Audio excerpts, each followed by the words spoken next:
ভোরের আলোয় গঙ্গার ঘাট ভরে উঠল মানুষের ঢলে। শঙ্খধ্বনি, মন্ত্রপাঠ, ভক্তি আরাধনার আবেশে চারিদিক যেন পবিত্র সাগর। সেই ভিড়ের মাঝেই শুরু হলো এক বাস্তব গল্প, যা হয়ে উঠল এক অনুপ্রেরণা। দুই বোন, অর্পিতা আর নন্দিতা, সুদূর আমেরিকার ক্যালিফোর্নিয়া থেকে এসেছেন তাদের 85 বছরের বৃদ্ধ বাবা শশীশ মুখার্জিকে নিয়ে। সারা জীবন সংসার সামলে মেয়েদের মানুষ করেছেন, কিন্তু নিজের একটা স্বপ্ন অপূর্ণ রয়ে গিয়েছিল, মহাকুম্ভে এসে গঙ্গা স্নান করা।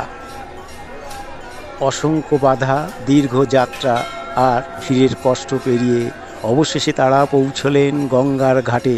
বাবার কাপা হাত ছিল পবিত্র জলে।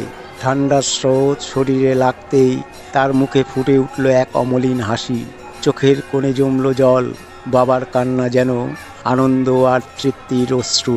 ডুব দিয়ে উঠে তিনি কাপা কাপা কণ্ঠে বললেন, আজ আমার জীবন সার্থক হলো।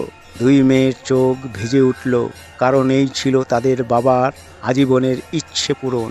তাদের ভালোবাসা, ভক্তি আর অটুট সঙ্গেই বাবার সেই প্রতীক্ষিত স্বপ্ন পূরণ হলো। গঙ্গার স্রোত বয়ে চলল, সাক্ষী হয়ে রইল এই স্বপ্ন পূরণের গল্প। এ যেন এক চিরন্তন বাস্তব কথা। বাবা ও মেয়ের ভালোবাসা, ভালোবাসার গল্প, এক সংক্ষিপ্ত গল্প, অথচ কত গভীর ও হৃদয়স্পর্শী। হয়তো এই দৃশ্য চিরকাল থেকে যাবে হৃদয়ের এক কোণে।